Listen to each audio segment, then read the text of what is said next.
All right. So we're about to go live.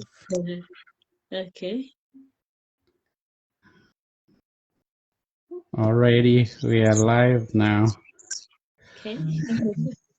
Hi, everybody. Welcome to another episode of Elijah Speaks. I've got a special guest today from Manchester, UK. Her name is Faith. She's an author, a mother, a wife, and activist. She's got an amazing story that she would like to share with us. I hope you guys are tuning in. And if you have any question during the interviews, during the show, you can just leave the comment down there. Hey, Faith, it is my pleasure having you. How are you doing today? I'm good, Elijah. Thank you so much for the opportunity to talk to me. I really appreciate this.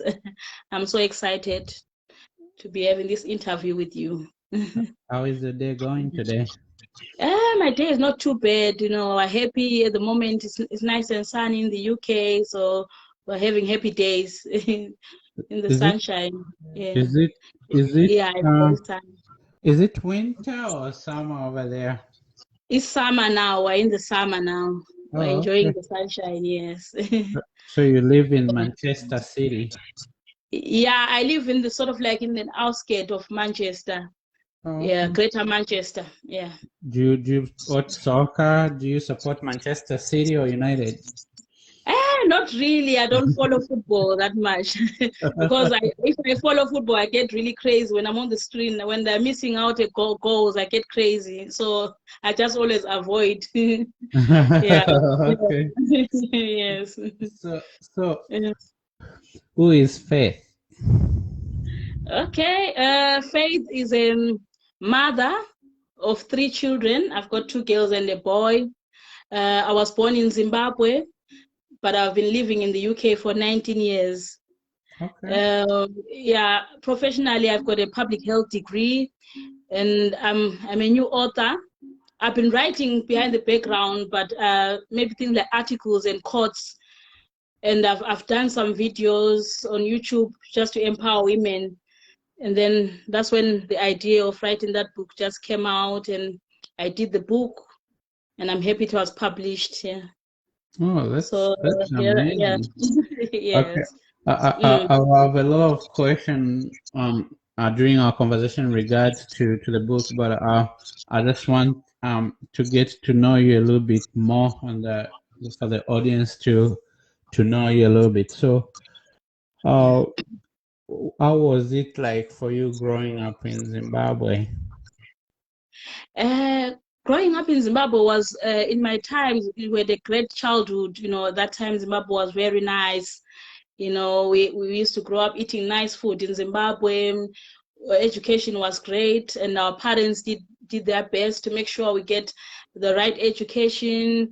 They fought hard to make sure that we stay in education. Yeah, we had a great childhood. It was a happy one. We enjoyed a lot until we got to a stage whereby I was around 17 and 18 when I finished my GCSEs. That's when I started to think deeper about my life, that where am I going with this future? And then that's when things had started changing in Zimbabwe. And that's when my mind started thinking, no, I think I want a future outside of the country. I think I'll have more opportunities for myself if I go outside of the country. And a lot of people were traveling there, and so you just say everyone is just gone. Some in South Africa, Zimbabwe spread all over. And then I thought, oh no, I think I want to go to the UK. That's when the plans of coming into the UK came in. I arrived in the UK when I was 19. Yeah, so I've been living in the UK for 19 years. Yeah, it's been great, and I'm happy I made the move. Although sometimes I do miss home a lot. I visit sometimes, but not regularly. But it's hard as well on the other hand. But when I see the opportunities that I have, I then appreciate where I am, because I know that if maybe I was home, maybe I wouldn't have the same opportunities that I have in this country. So yeah, So, I've yeah. You left Zimbabwe when you're 19, then you moved to United Kingdom. Yes. What are some of the challenges that you encountered upon arriving in the United Kingdom? The challenge that I encountered is being young with not much knowledge about the country. I was scared that I've left my own country and I'm somewhere very far to start a new life. It was really scary at that time.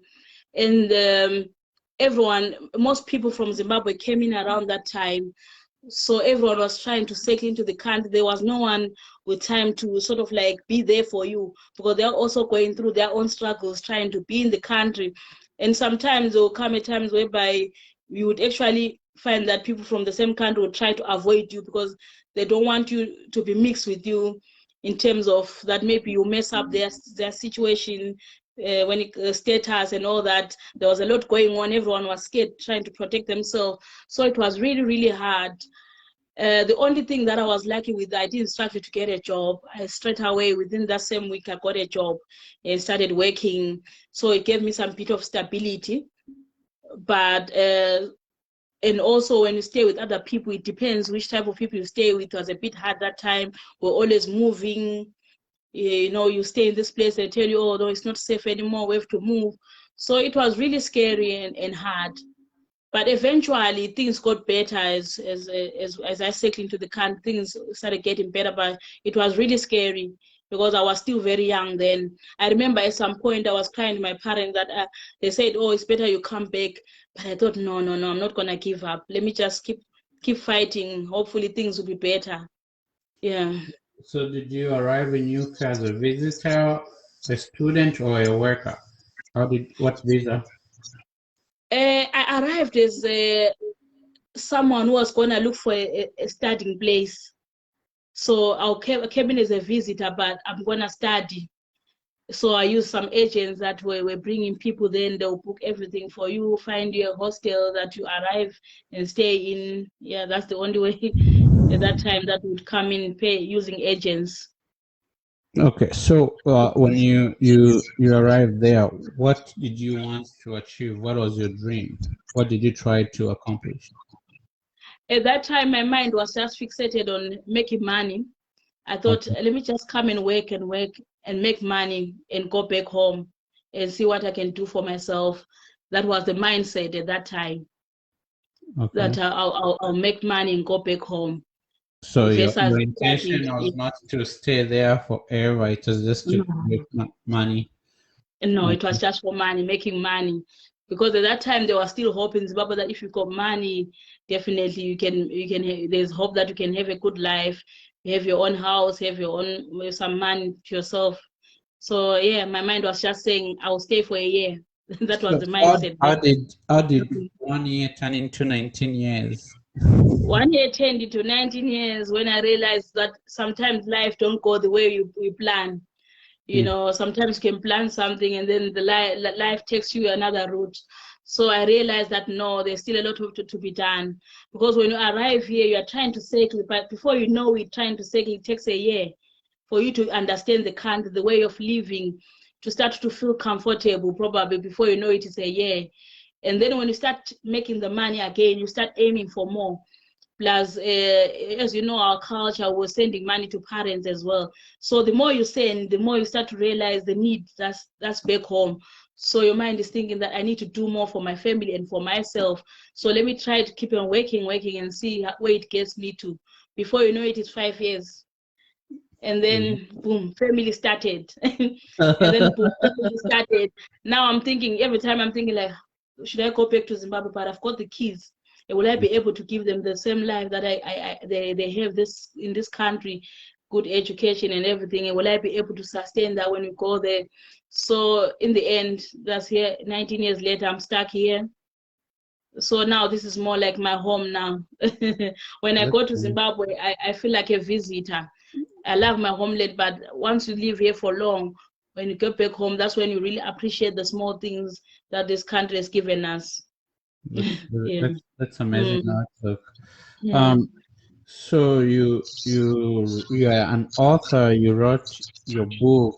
Actually, it has a very intriguing topic. It talks about the tips you can give to a young woman before they settle down, means settling down in marriage.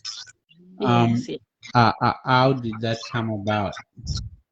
This was inspired by my own life because when I was in lockdown, that I started thinking deeply. I said, I know that I'm a shy person, but I need to start doing something, to just to fulfill my passion for women empowerment, girls and women empowerment. So I started with me doing videos on YouTube, just talking about different issues that affect women and what I went through. Thinking in my mind was, even if one or two people listen to it, but maybe it might inspire them or give them courage to do something. So when I got to the topic where I talked about tips for young women before settling down, I used to always write notes before I even go make a video on YouTube. So I realized that no, man, this topic is so deep. I think I should write further with this topic. And fun enough, my daughter, when I started doing these videos, my younger daughter said, "Mom, I think you should write a book." I said, are you sure about that, my daughter? I don't think I'm that type of person that can write a book. It was like, let me just concentrate on these YouTube videos. I think a book is too much, it would be too much for me. But it just came from nowhere. The idea started coming. I found myself writing more about that topic. I did about 10 chapters. I found myself writing and writing. I said, wow, I can't believe that I've actually written a lot. Let me try to see how I can get a publisher to publish this book for me. That's when I searched on the internet. I said, I wanted someone who's going to understand our African culture, someone who can understand what I'm trying to say, because it might not appeal to the Western culture, what I'm talking about. So this is when I found my publisher. It's called Maka Africa Publishers. I contacted them. They responded so quick. They were very nice. I said, you know what? I've got this that I've written, and I want you to publish my booklet. They said, oh, wow, Faith, this is amazing. So they will just work on it. We'll let you know what happened. And then they gave me a quotation and everything. They started working on it. They say to me, you know what, because obviously you wrote, but we feel like we need to expand the points. I said, okay, let me give me more time again. I started writing, like with me, I write in the night. That's where my mind is more creative. I started writing, and then I gave her back. I said, I've expanded. I said, wow, that's amazing, Faith. So now we're gonna work on it. That's how it started. She was so nice and supportive, talking me through the process, telling me which stage they are at, and give me every chapter to see, or laying my chapters very nice and correcting whatever needs to be corrected. It was really amazing. They talked me through the whole process. Before we know it, the book was released. So yeah, that's how it just happened. So it was basically inspired by my own life and what I see in other women facing. So I thought anyone who reads this book is just to empower, inspire them, and make them think, self-reflect about where they are in their life, and look back at what they've done and see how they can. It talks about also making mistakes and forgiving yourself, not like giving up because we made mistakes, so now I can't go back. I can't have a second chance again. So it covers a lot of topics which affect women. Just give me a minute. I'm gonna give you the chapters that are in the book. All right. Yeah. So I've got the book here. Okay. The 10 chapters. The first one is prayer, because I felt that prayer should be the first chapter, because prayer is very important. The way we're raised, that prayer is you put God in everything that you do. So I put prayer as my first chapter. And then the second one is focus on your goals. This one was just to say, no matter what you go through in life, even if there's disruptions as a woman, because we have stages where we are having babies, a lot of distractions as a woman, but don't give up on your goals. It doesn't matter when you achieve them. You have to keep on trying until you achieve your goals, even with breaks in between. And then the third one talks about strive for independence. That's where I talk about a woman trying their best, no matter what environment they're in, no matter what situation they're in, try their best to have an income, do something to provide for themselves. If it's academics, if you are good with schooling, do something, get a degree. If you are good in business, or maybe you are good at hairdressing, being a tailor, you know, just whatever you can do, because everyone is good at something, go for it. You might not make much money, but at least you are doing something. It will give you some confidence, you know, and so that you don't go into marriage with that mindset of depending on a man. Because there's some women who are married by guys with money. They will think, oh no, James will take care of me. I don't have anything to worry about. You know, when love is sweet, they tell you that they will take care of you. So I wanted to cover that. No matter what the situation, just do something for yourself. Even if it seems like a hobby, it's better. It will give you some little income. And then also number 4 talks about taking your time, because that point is important in that sometimes we make rash decisions without taking our time to think, and then later on it comes back to bite us. That's when we realize that, oh my God, if I had taken my time, I would have studied this person and know them better. And it just talks about decisions, taking your time. Because number 5, that's the one which talks about get to know him well. It just teaches women about studying the person that you think you're going to settle down with. Take your time, get to know him well. Don't just see him the first few months you think you know him. Give it a bit of time and see, you know. So it goes through a lot of things that you need to find out, you know, just from my point of view, not that I'm an expert, but from experience and what I've seen. And then number 6 talks about don't ignore the red flags. This one is sometimes when you're a woman, you're dating someone, you can see that there's something that's not right, but sometimes we choose to ignore because we want things to work out. We just think, oh no, it's okay, we'll solve it later on in the marriage. See, you know. So this one talks about there's certain things you can't ignore, certain things that you can't change in the marriage. So you need to deal and accept that no, these things, they're there. Don't ignore them. And then number 7 talks about check his family. For me, this one is very important because sometimes you need to know the family of the person that you want to settle down with, because they're going to be a part of you. They're going to be involved in that marriage. Sometimes some will be good, they're just going to be supporting, but sometimes they will be in your business. So how are you going to deal with that? You have to make sure that there's a balance. The man that you are with knows how to create a balance between your relationship and the way he talks to his people, so that tomorrow they won't say you are coming in between the family, or you're trying to come between me and my mother and all that. So that's why I talk about those kind of things. And then number 8 talks about how to know if he's the one. It helps girls about the signs to know, because when you're in love, sometimes we can be blinded. But these ones talks about the signs that can give you an idea that maybe that this is the one, that's the one exactly with. And then number 9 talks about purpose of your union. You need to know, like, what's the purpose of the union, because sometimes we just do things, we don't realize that what is the purpose. Like me, like I say, my own lifestyle, I settled too young. I didn't really understand the purpose of the union. I just thought it's just being with someone, but I didn't understand that it's a lifetime decision that I made. And then number 10, it talks about settling down. This is the closing chapter, when you finally settle down with the person that you've chosen.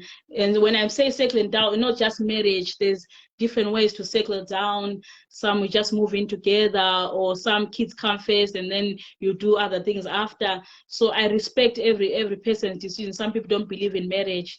So when I say settling down, it's just 2 people together, wanting to live together as one. Yeah, that's what I believe in. Wow. Yeah. Okay. That's really deep. Those are like very important chapters that can help somebody make a right decision before they jump into that. How old were you when you got married? I was 21. I was with him 20, and then I sort of like got they paid lobola when I was 21, and I had my first baby at 22. Okay.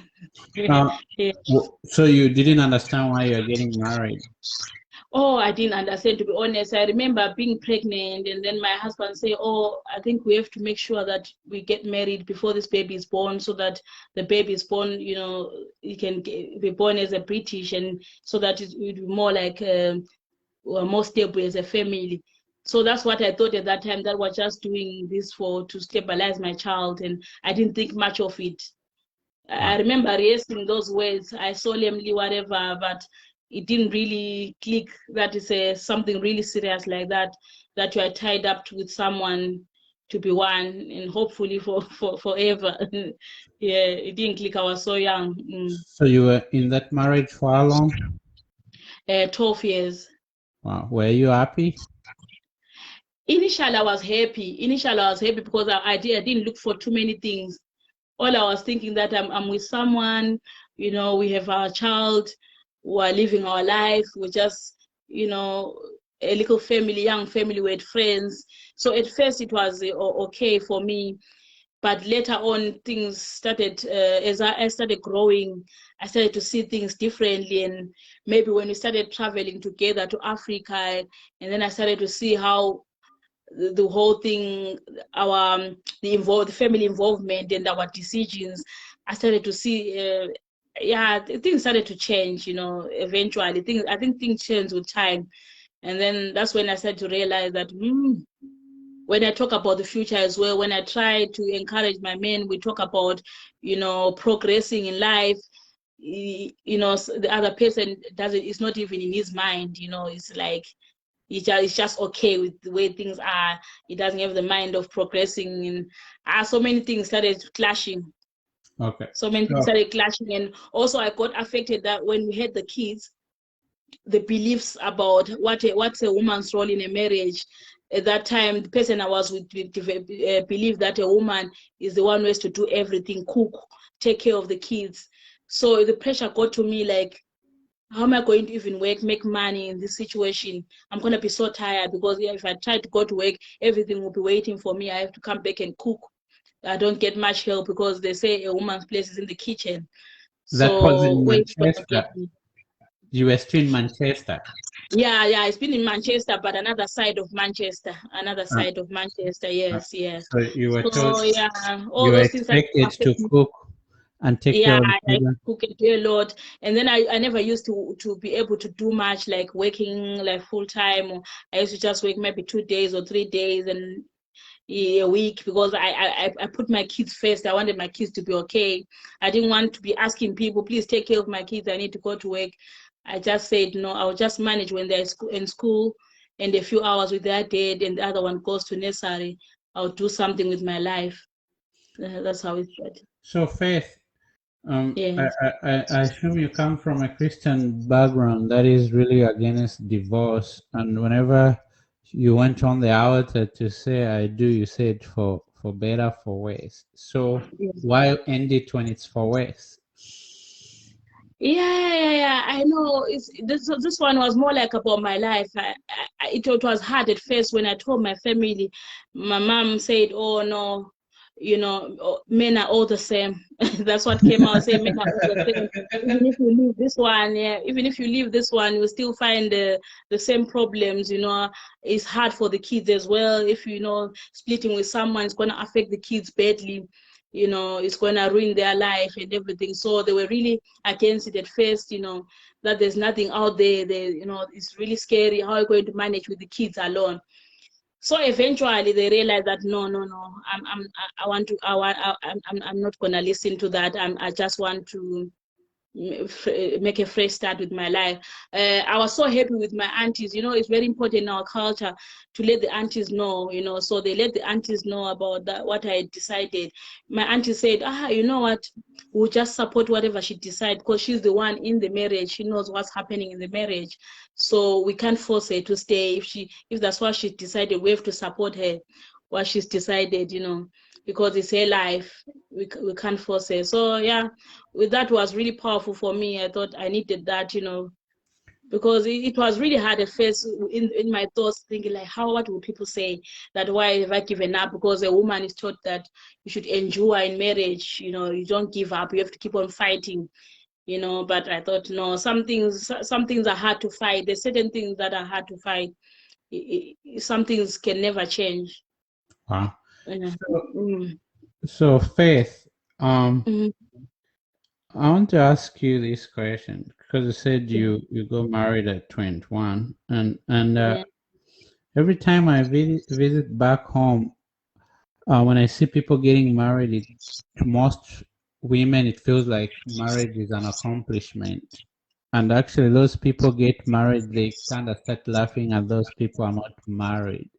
So when you look at marriage from that perspective, what would you tell me? Why is it like that? Because Yeah, over here in the Western culture, you don't think about marriage before you're done with your educational career. You want to empower yourself. But over there, they want probably from the time, I'm not saying everybody, but the mm, majority of women and their families, they are considered to be special when they get married. You find that the mother, the grandmother, the auntie asking the child, "Have you have you found somebody? When is he gonna propose? Are you gonna get married? What is that?" yes, it's also there in my book. I talk about that in Africa there's a stage where you get to that stage between 20 and 25. The pressure starts to come on now from aunties, from family, saying, when are you going to get married? So usually when a girl marries at that within that time scale, they are so happy. The family is so happy because sort of like, I don't know, it gives them some, like some respect in the community that your daughters have done well. Someone is marrying them, they're getting married. It's a big thing in our culture. Everyone admires that kind of thing. So when there's a girl maybe in the same area, she's 25, 26, still not married, they haven't seen him with any guys, they start gossiping now that, oh, how come this one, she has bad luck, something needs to be done, they need to do something, her family, maybe there's bad luck in the family, why she not married up to now. So definitely the pressure is on. I should think when you're in that environment, the pressure is on.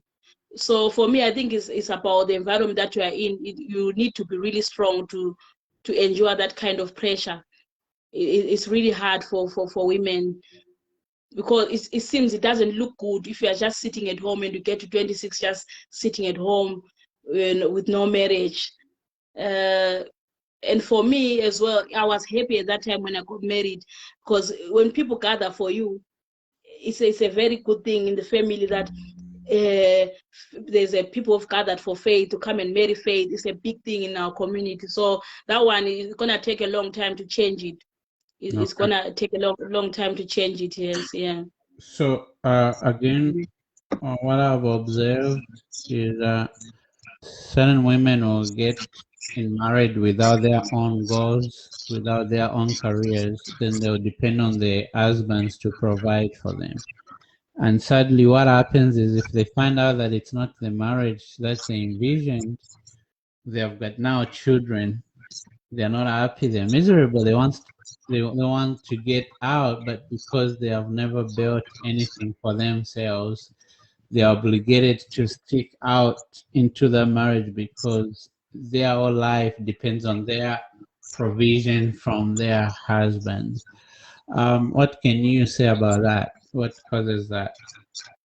Yeah, that's the other reason why I wrote this book, because it's so easy to relax, as a woman and depend on your husband. And sometimes the situations, especially our mothers, were affected by that. My mother used to work, and when she got married, she was told that now she has to stay at home and take care of the kids. So it gives the men more respect if the woman depends on them. But in this generation now, it's hard, to depend on someone fully, because when you come to that point when you realize that you want to leave, it's going to be very, very hard. Because who's going to take care of you? Who's going to take care of your kids? Where do you start from? So it's only if you are lucky and you've got support around you, maybe you've got sisters, friends that can help you start afresh. Maybe you can be lucky if you're in that environment, but it's really, really hard. Sometimes it can even lead to being abused in that relationship. Yes, yeah. So, long time ago, divorce wasn't common as it is today. Mm-hmm. Like people get married today, they'll divorce in 30 days or 9 months.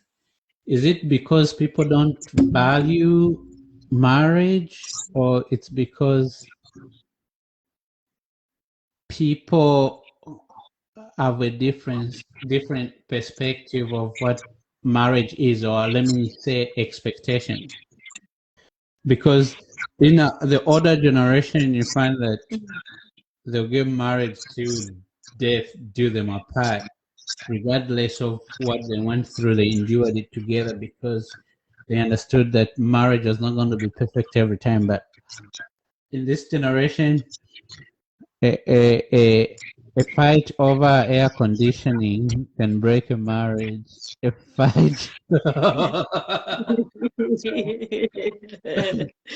Can you help me understand why there's such a gap in how marriage was perceived in these two generations?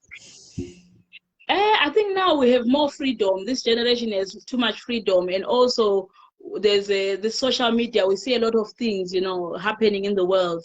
So people are not afraid to speak their mind. Because as well, why would someone leave a marriage so quick? It's because maybe they know there's a solution out there. They know that there's a way that they can survive out there. They're empowered probably because it's not going to be easy like that to just say within 30 days, boom, the marriage is finished. So I think our generation now has got more freedom to speak their mind. They're not going to live there just to please people. They don't live for people, I guess. Because in the olden days, obviously, the woman would just endure, stay in that marriage for like forever. Maybe there was not much distraction then. Maybe now there's too much distractions with what we see on social media. If we see celebrities doing it, we think, oh, so why can't we do it as well? If celebrities can do it, I don't know. Maybe that's the influence that we're getting. Is marriage beautiful, or it's just something that is hard work? Like two people have to get into just work and have children and live together. Is it appealing, or it's? I mean, for me, I think marriage is a very beautiful thing, but when it's done properly, if you follow the right steps, if you take your time to get to know each other, you plan together, if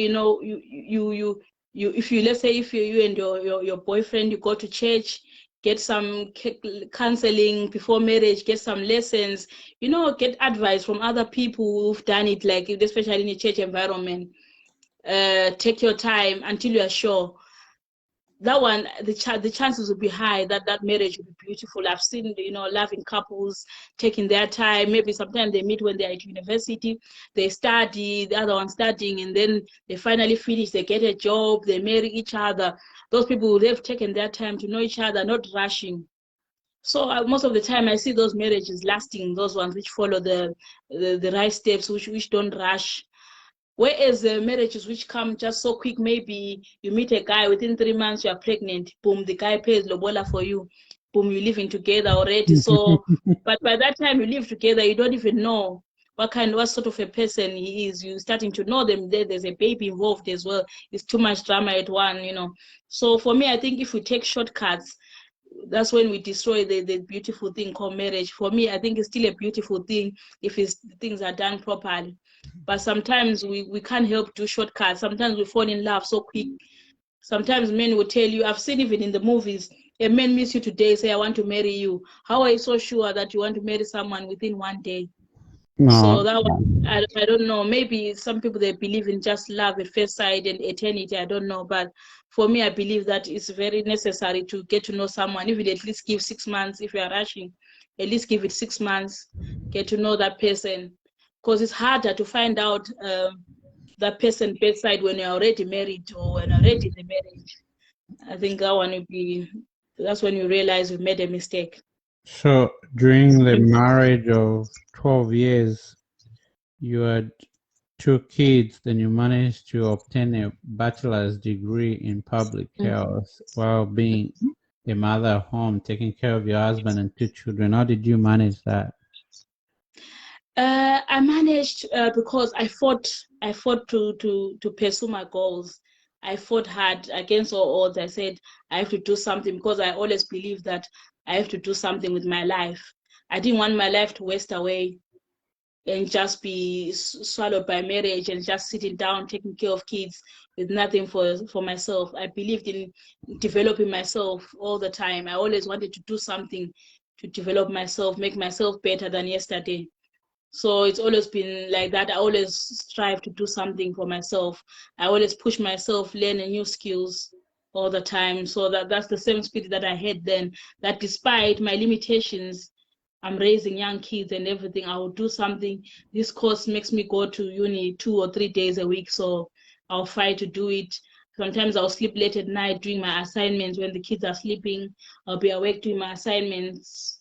So yeah, it was just juggling and fighting on. So from getting married as 21, having 2 children, getting your bachelor's degree, to writing a book, what did you sacrifice most along the journey of becoming who you are today? My sacrifices were that I had to sort of like, for example, when it comes to my past, I sacrificed making money because I had to raise family. I knew that I can't have the man that I wanted to have, so I had to put everything to a standstill in terms of progress and just focus on raising my kids so that I give them the best start in life, being there for them more than ever, just be there for them. So I had to sacrifice working hard, making money, progressing, because a lot of people at that time were doing big things, people working this side or making big monies and building big houses. But with me, I never managed to do that because I couldn't work much. I had to just sacrifice, just raise my kids and just do the little that I could. And then now, eventually, with my life as well, it's because, like, for example, the book thing is a passion. I did it for passion, not more for the money, because the books that I'm selling are actually going to my foundation, which I started to help women, because I used to always do it in the background. But what happened is I've got a little niece of mine who had a group, a girls group called Group of Excellence, which I used to talk to them, chat with them, just empowering them. They were asking questions and then I'll answer them. So in the end, I thought to myself, I talk to these girls, but I don't know much about their life. Maybe I should be doing more to find out what I can do for them. So this is when I asked my niece that I need to know more about these girls so that I can do something, maybe start something, helping them with sanitary pads. That's how it started. So I said, even if I don't have much, but I'll just sacrifice, to help them with sanitary pads. So I told my mom that I want to do something, to help young girls and women, or maybe struggling single mothers who don't have pampers for their kids. So I want to help them. My mom said, "Oh, that's a good idea." And then they just took it on board, and we just found those girls that were in need, orphans. And so for now, we're helping 20 girls. Wow. So when it started initially, obviously, it was just sanitary pads and pampers and wipes just to help them with that. But in the end, I spoke to another girl who's got a charity as well. She told me that what you're doing is good, but I think you need to do more, because obviously they could be hungry. You can't just give them sanitary pads. You need to do more for them. So that's when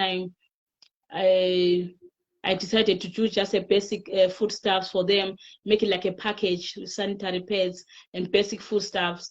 So I thought to myself, I don't know how I'm going to cope with that, but I will just try my best.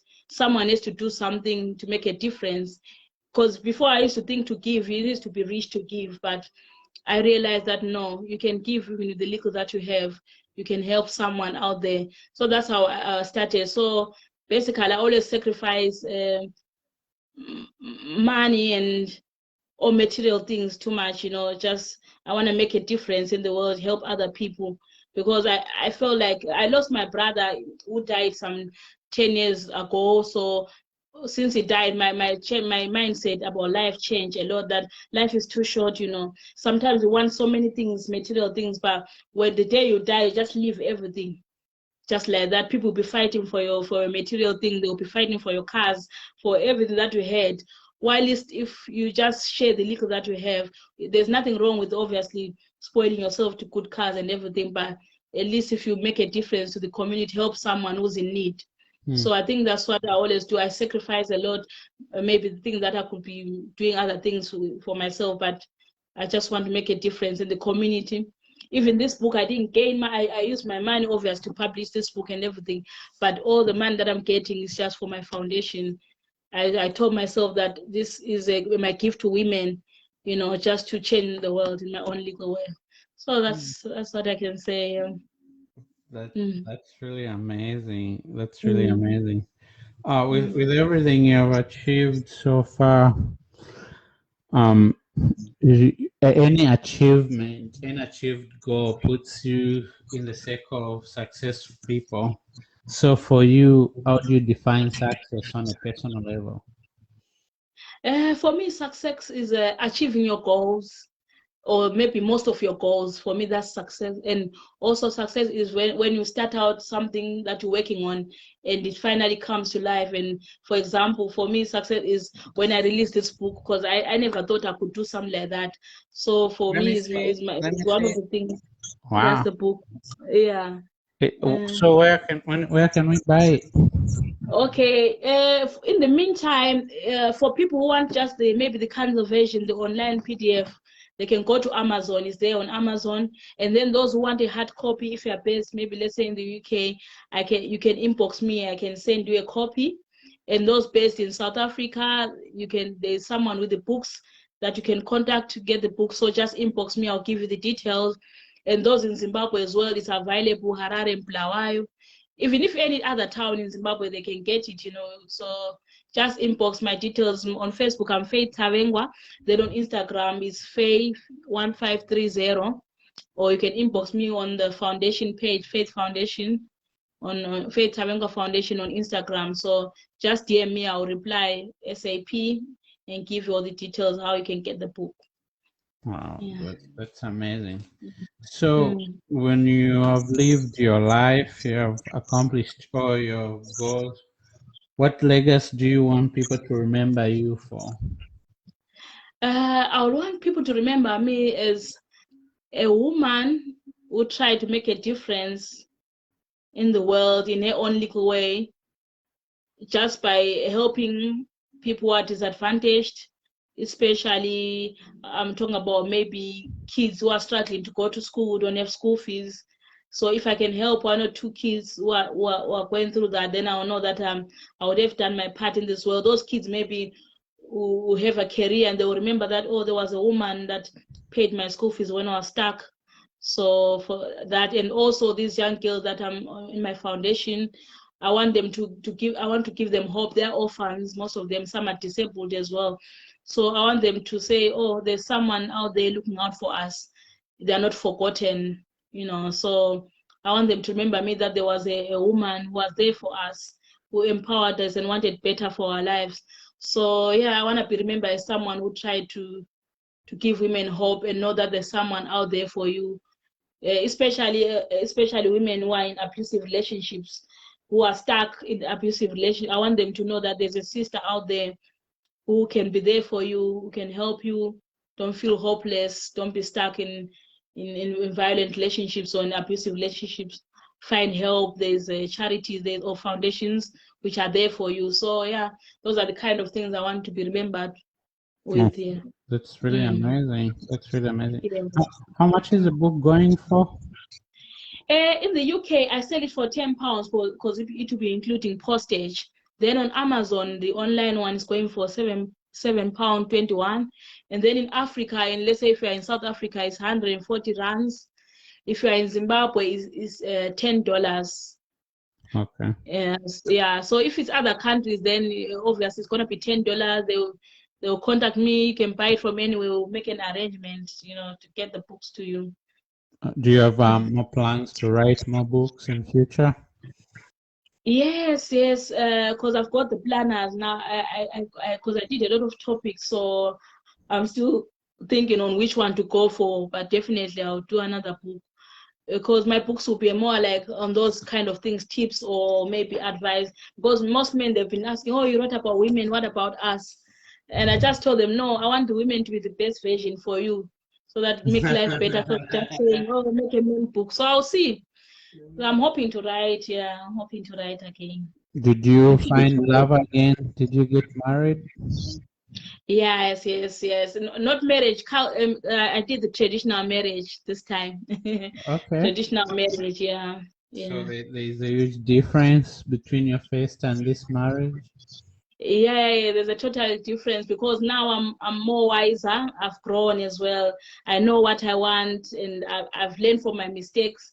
I know what I want in this new life of mine. I've realized what I did wrong before, so now I'm more careful. And now it's more about happiness, because I told myself, now I've got kids already. What am I looking for?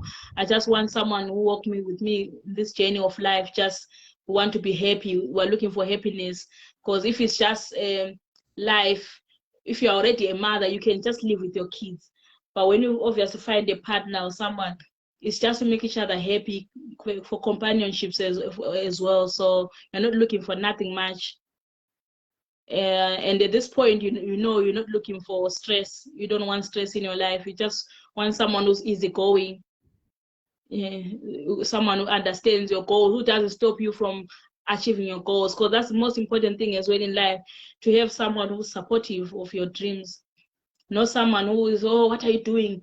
Who's gonna buy this book? Who's gonna be, all those kind. There's sometimes you can be with the wrong person who's not supportive. So that's very important as a woman as well, to get someone who's gonna be there for you, who lets you be yourself. Lets you do what you want to do. Especially the child, it was important for me to be with someone who understands about giving, someone with a good heart. Yeah. Because sometimes it's hard if you're with someone, they don't want to spare their money. They don't want to know that you've taken your money and gave to those people in need. They say you're wasting money. Who do you think you are? And all those kind of. So you need someone who understands your passion. Yeah. So what would be your advice to some people are listening there about life? What you have learned about life, and there are a lot of people who are yet to go through that journey of life. What are some of the most important advice or tips you could give them as they navigate through their own journey in this life? Okay. My advice to people going through their own journey is to always self-reflect. No matter what you're going through, always find time to self-reflect and ask yourself where you are, where you're going. Don't just go into life blindly. Always try to self-reflect, and also try to avoid doing shortcuts in life. Progress is a slow thing. Don't rush for things to come fast. Work hard. You will finally achieve what you want. You don't need to do shortcuts, because sometimes easy come, easy go. Everything that comes easy is just gonna leave you easily. So all good things, you have to work hard for, you have to struggle for. So just be patient. Your time is coming. Don't give up on your dreams. Know what you want. Do something that you are passionate about. If you are talented at something, work hard to develop yourself. You can start small. You eventually get to the top. Success is not a one-day thing. It's a slow progress. Don't give up on your dreams. If ever you need someone to talk to, always find someone to talk to. There's support available. Don't be afraid to speak to someone. There's always support available. So that's what I can say. Don't be discouraged. Don't be discouraged in everything that you wish for. Yeah. That's really powerful. So as we are winding down our show, the last question is, what's next for you? Next for me, my prayer is for my charity to get bigger, because the need in Zimbabwe there where I'm supporting is higher. I've had to turn down some girls who need support. I've had to say, no, we've got a number that we have, we're concentrating on that number. And it makes me feel so bad, because I'm thinking like it's so hard to turn. And there's some boys who also needed help. They said, oh, but this charity is just for girls. There's some boys also who need support. I said, yes, for now, I'm concentrating with girls, but I had to step outside the mark for one person. There's a guy who didn't have school fees, but is very intelligent. So I had to help that guy. I said, I understand that even though it's a charity for girls, so I had to just help him. But my wish is, if I get more support, more people who can donate to my foundation, we can help, we can do more for the girls. The need is they're orphans, some need wheelchairs, and I do it every 3 months. That's when we hand out the package.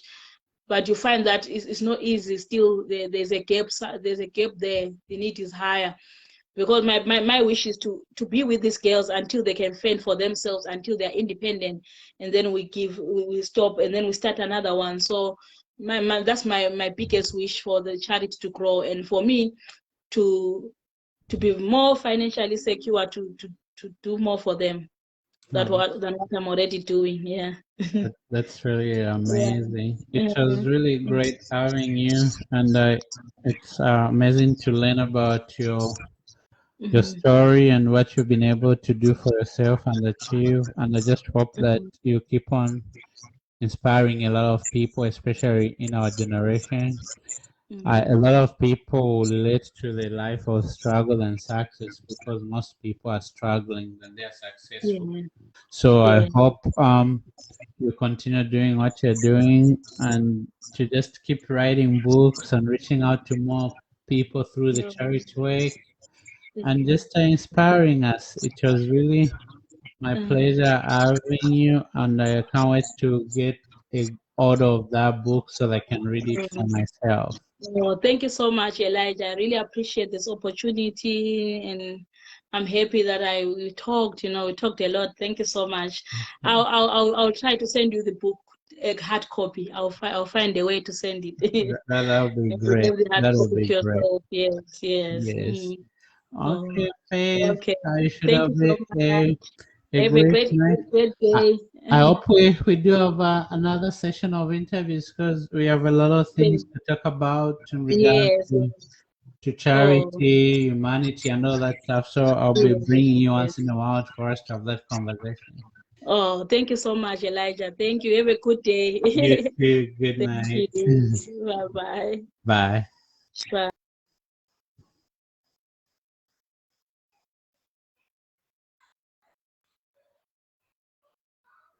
Bye bye. Why am I not able to turn this off?